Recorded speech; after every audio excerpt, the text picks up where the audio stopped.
Now we have connected the reading from Daniel 7 regarding beasts, the four beasts of Daniel 7. We very directly connected it to the prophetic vision of John in Revelation 13, which sees the same four beasts rolled into one beast. So the beast of the book of Daniel are presented separately.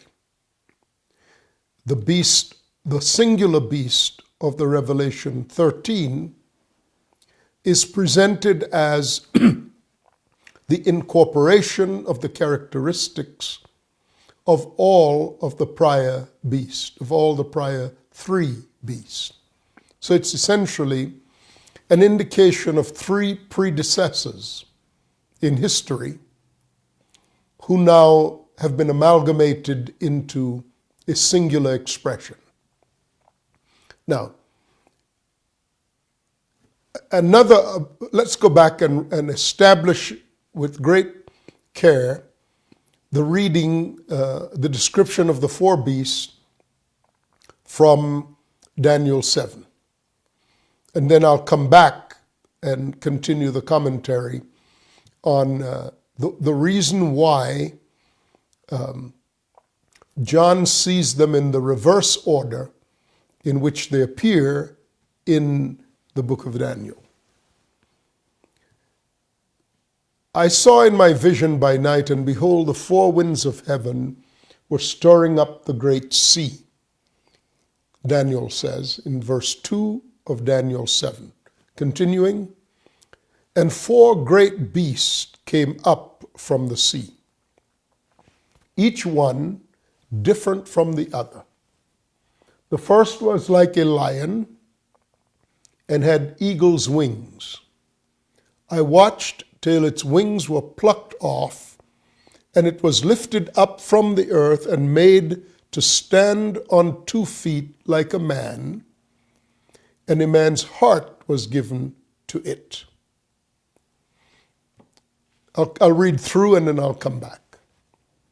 And suddenly, another beast, a second, like a bear. It was raised up on one side and had 3 ribs in its mouth between its teeth. And they said thus to it, arise, devour much flesh.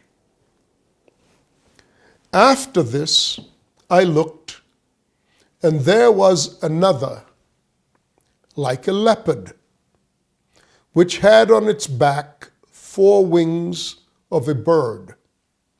The beast also had 4 heads, and dominion was given to it. After this I saw in the night visions, and behold, a 4th beast, dreadful and terrible, and exceedingly strong. It had huge iron teeth. It was devouring, breaking in pieces, and trampling the residue with its feet. It was different from all the beasts that were before it, and it had 10 horns.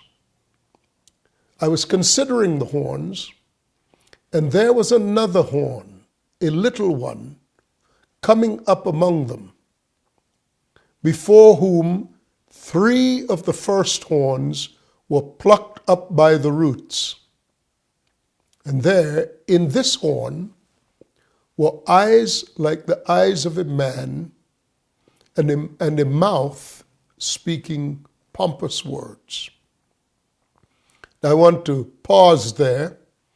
He will, in Daniel verse 15, Daniel 7 verse 15, he continues to say, I was grieved in my spirit within my body, and the visions of my head troubled me. So I came near to one of those who stood by and asked him the truth of all of this. So he told me, and made known to me the interpretation, and this was the interpretation. Those four great beasts, those great beasts which are four kings which will arise on the earth. But the saints of the Most High shall receive the kingdom and possess the kingdom forever, even forever and ever. But that wasn't quite satisfying to him. He was very troubled by the fourth beast. Then I wished to know the truth about the fourth beast, which was different from all the others, exceedingly dreadful, with its teeth of iron and its nails of bronze, which devoured, broke in pieces, and trampled the residue with his feet, and the 10 horns that were on his head, and the other horn which came up, before which 3 fell, namely, that horn which had eyes and a mouth which spoke pompous words, whose appearance was greater than his fellows. I was watching, and this horn was making war against the saints and prevailing against them until the Ancient of Days came, and a judgment was given in favor of the saints of the Most High, and the time came for the saints to possess the kingdom. Then he said, the fourth beast shall be a fourth kingdom on the earth, which shall be different from all other kingdoms, which shall devour the whole earth, trampling it and breaking it into pieces. The 10 horns are 10 kings who will arise from this kingdom. And another shall arise after them. He shall be different from the first ones, and shall subdue 3 kings. He shall speak pompous words against the Most High, shall persecute the saints. Now, the previous reading said he will wage war against the saints and overcome them, and shall intend to change times and laws. Then the saints shall be given into his hands for a time and times and half a time, but the court will be seated, and they shall take away his dominion to consume and destroy it forever. Then the kingdom and dominion and the greatness of the kingdoms under the whole heaven shall be given to the people, the saints of the Most High. His kingdom is an everlasting kingdom, and all dominions shall serve and obey him. This is the end of the account. As for me, Daniel, my thoughts greatly troubled me, and my countenance changed, but I kept the matter in my heart.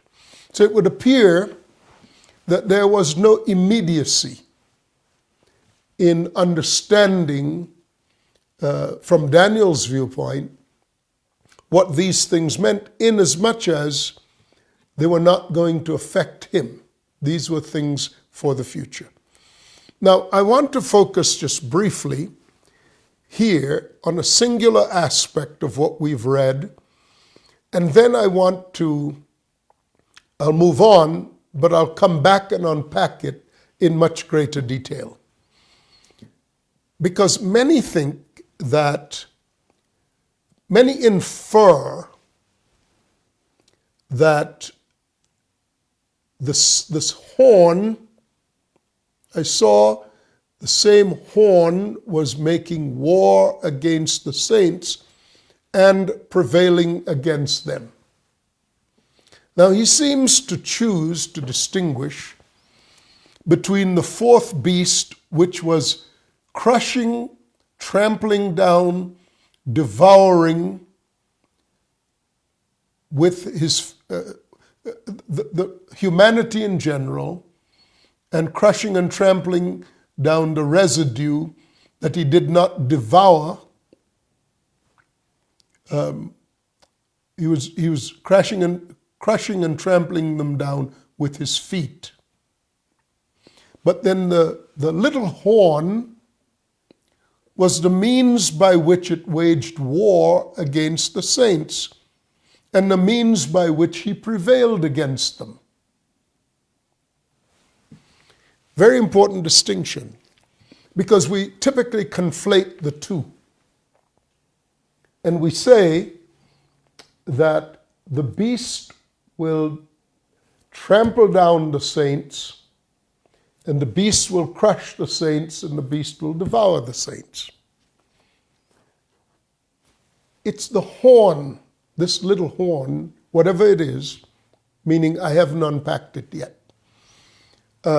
Whatever it is the thing of the beast. It's the instrument of the beast that wages war against the saints. Why is this significant? Because the manner in which he wages war is described in the very nature of the horn. The horn. For the term for horn here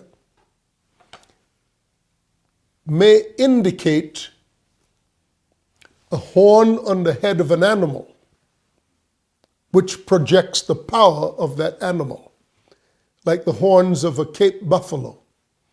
Even the lions are afraid of the horns of the Cape buffalo, one of what they call in South Africa the big four. A lion is no match. Even a pride of lions can be in serious trouble attacking a Cape buffalo, what they call up in the Chobe Reserve, they call them the Dugger boys because they dig with the horns and flip mud on their backs, because these are black animals in searing tropical heat. In Chobe in the country of Botswana. They call them the Dugger boys. So in the picture of this beast, the horn is a projection of its power. But in this little horn, the word keren, Q-E-R-E-N, keren, in the Hebrew, it is literally a horn, or figuratively, a cornet, a trumpet. It's clearly true that the secondary reading is the more accurate one. Why? Because textually, we just read where Daniel was told that this fourth beast is a fourth kingdom. So though it's presented as this massively powerful, global dominating beast, it's not a horn in the domestic reference to a horn, like I said with the Dugger boys, the Cape buffalo. It is a sound. It is a trumpet sound, a cornet. It's something that announces a particular sound. So the war with the saints, and this accounts for why he can defeat the saints. It's a clash of cultures. It's a sound that is blasphemous. It is undercutting divine culture, supplanting divine culture with a lie. And it's a lie that plays to the fears of mankind so thoroughly that he's able to devour them with this consuming fear. And whoever opposes him, whoever opposes this beast, will encounter the formulated power of the lie. What do I mean by the formulated power of the lie? He will build entire systems to control mankind based upon their fear of being without provision and without protection. And whoever does not subscribe to his systemic kingdom will be crushed and devoured by the power of exclusion, where you will be excluded. So it means that the saints are going to have their own kingdom. And indeed, these two kingdoms are presented in juxtaposition. That in the destruction of this kingdom, typified by this great beast, iron teeth and bronze claws and dreadful and terrible and all the rest.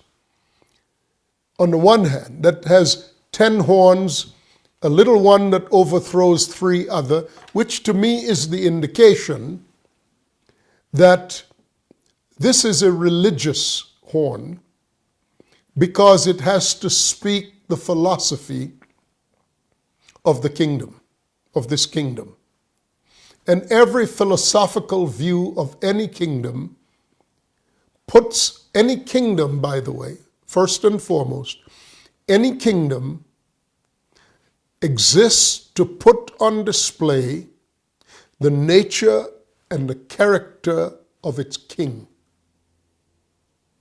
We will see, going forward in the reading from Revelation 13, we will see a reference to how Satan, that ancient serpent, gave his power, his throne, and great authority to this beast. So inasmuch as it is a metaphorical reference to a beast,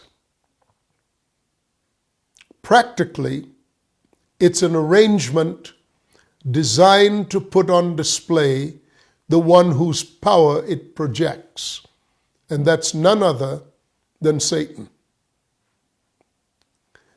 We know what Satan's kingdom looks like, and we'll go back to that shortly. But I want to speak a little bit more on the matter of this horn waging war against the saints and prevailing against them. Listen. In this war for the culture, for the hearts of and minds of mankind, this cultural war, the more popular view will not be the kingdom's view. Why? Because the beast, the philosophy of the beast was designed to capture the souls of men in regards to the things they most commonly fear.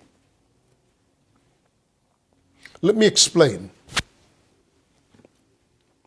This is how Satan captures human beings. God made the human being to have 3 components of being. A spirit, which is pneuma, P-N-E-U-M-A, pneuma. A soul, which is suke. And a body, which is sar, S-A-R-X. All three of these aspects of being, referred to as once in 1 Thessalonians, where Paul said, I think in chapter 5, I pray that you may be presented at the coming of our Lord blameless. May your whole spirit, soul, and body be presented blameless at the coming of the Lord. So these three components of being, each one has a life in it that is capable of sustaining that aspect of being.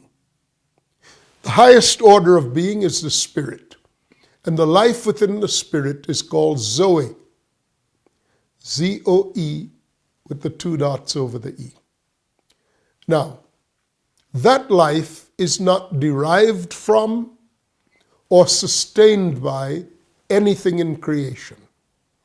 That is the life of God that is available to sustain the human spirit.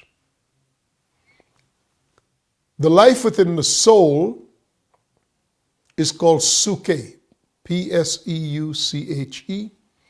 The soul is also called Psuche. We get the term psychology from it.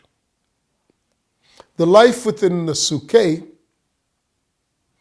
is derived from observation, analysis, synthesis, and theory, the scientific method. God gave humankind the ability to function in the earth, to translate the wisdom of the heavens that comes into the being through the Zoe life of God, comes into the spirit, filtered through the soul, projected through the body.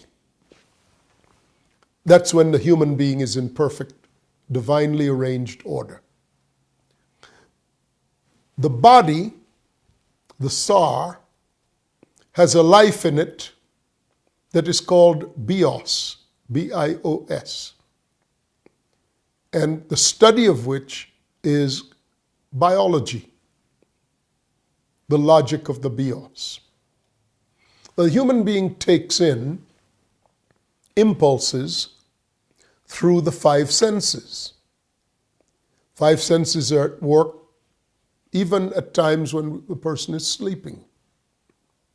And impulses can come through and do come through routinely through the five senses. Now, these impulses have the capability of affecting the person uniquely, depending on who the person is, what their prior experiences have been, what their family lives are, and all of that. Now, the soul assigns an emotional quotient to these impulses taken in through the five senses. So, for example, a sound, a sight, a vision, a smell, all these come within context that are unique to the being's experience. If they come in the context that threatens the life of the human being, the soul assigns an emotion, the emotion of fear, to it. Now, so when the enemy comes to attack a person, he causes the soul, he uses the understanding of how the soul is going to respond to a particular external influence. And he knows that the soul is going to respond in a certain way if the external influence is of a certain nature or kind. And he will often use other human beings as perpetrators of these things to stir up the emotions of the soul, which he knows predictably are going to be those emotions of the soul. So he can't read your mind, but he does know how you're going to respond, and he does have some level of control over the influences he stirs up in your environment. So when this great beast wages war against the saints, it's going to be a war that draws upon all of the power of the enemy concerning the soul of man. And you can anticipate that in that time, and it actually says it in the scriptures, in that time, wave upon wave of things threatening the human being will cause such a quantum of fear to blanket the earth that even the Word of God is not going to have the same redemptive effect on mankind as the power of the lie is going to have. And we know that because it says that not many will actually be saved. Compared to the broad way that leads to destruction and many who walk on it, the way of righteousness and peace will be narrow, and few there will be who find it. So, in this conflict, this horn that is speaking, and he's speaking blasphemous things, lies, deceptions, falsehoods, alternative truths, alternative facts. Isn't it astonishing that we live in the time when lying is the order of the day and you cannot depend even on leaders? And I'm not talking about any particular party, or I'm not even talking uniquely about politics. It's about business, it's about science, it's about political leaders. We're at a time when, but for the discerning of the Spirit, you don't know what the truth is. We are already at that time. This is the manner in which the enemy will wage war against the saints, and compared to the success of the saints in speaking to humankind the message of hope and salvation, he will prevail against us. The message of the enemy will prevail against us, and the lie will appear to be the truth. Now, does that mean that he will crush and devour us? No, because his systems cannot trap, cannot contain us. And we are destined to overcome him, because God is even now taking us up to a level of trust in who he actually is. That is the only certainty with which we'll be granted immunity from the oppression of this great beast. I'm Sam Solon. Continue to study as we unpack the beast.